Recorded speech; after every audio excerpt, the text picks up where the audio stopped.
This is the story about the mines in the town of St. Elmo, Colorado.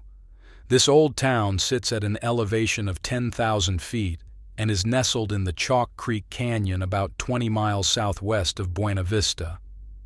This town has quite a few photos in the archives that were taken well after the mines and town had closed down. I was hoping to find images taken from when the town was more active, but they seem to be far and few between.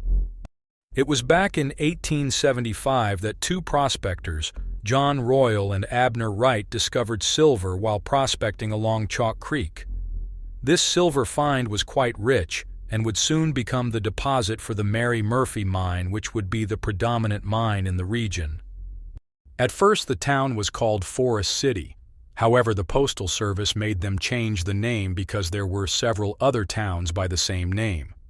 One of the founders, by the name of Griffith Evans, decided to call the town St. Elmo because he was reading a romance novel by that name at the time. Once word got out that there was a silver strike, it didn't take long for people to move into the area. By 1879, the town is said to have over 1,000 people living in the district. Like most old West mining boom towns, St. Elmo consisted of the regular saloons and gambling joints, a few eateries and brothels. 2 years later, however, by 1881, the town had 5 hotels, several stores, a telegraph office, a town hall, 2 sawmills, a schoolhouse, and even a weekly newspaper. That same year, the railroad came to town, and this connected St. Elmo with other towns and the outside world. At the peak, there is said to have been around 150 patented mining claims in the immediate district, though the number of actual paying mines was small. Most of the ores were low grade and would require large tonnage extraction, and this would require large amounts of capital to mine and profit. However, the larger mines in the area did quite well. The principal mines in the area included the Mary Murphy, Molly Mine, the Paramount Mine, and the Alley Bell. The Mary Murphy was noted as shipping as much as 75 tons of ore per day to the smelters. Like most mining boom towns, St. Elmo had the usual ups and downs. By the mid-1880s, just as everything seemed to be clicking along and life was good, the usual unraveling of the local economy started to appear. First was the low-grade mines shutting down. Then a fire in 1890 burnt a good portion of the town down, resulting in even more residents packing it in. By 1891, the town had a population of just a few hundred. Then the panic of 1893 hit and saw the price of silver crash. This dealt another blow to the local economy, and the mines closed down, seeing most people leave. This town just couldn't seem to catch a break. If mine closures weren't bad enough, another fire in 1898 burned much of the downtown, and then a year later, still another fire struck the town, burning down some of the buildings that were just rebuilt the year before.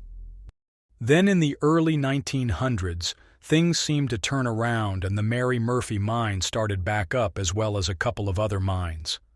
A local news article said, "A camp with a production of $20 million enters an era of permanent prosperity." The mines were producing again, running full steam ahead, and some were even paying dividends. But like most things in life, all good things come to an end. By the mid-1920s, all the mines had shut down once again due to low grades or deposits running dry, and even the major mines closed down for good. In 1926, the rail company started to rip out the train tracks after the last of the townfolk took a one-way trip out for the last time. From 1876 to 1925, the Mary Murphy mine is said to have produced 220,000 ounces of gold, worth $4.5 million at the time. It also produced a considerable amount of silver, lead, and zinc. You can still go to the old town of St. Elmo today. There is said to be around 40 buildings remaining. You can go there year-round, and there is supposed to be a store that is open during the summer months. St. Elmo is also one of the best preserved ghost towns in Colorado and is placed on the National Register of Historic Places. I also read that there are a lot of backcountry trails along with remote campsites, as well as some pretty good fishing in some of the creeks. Well, folks, that's about all for this week's video.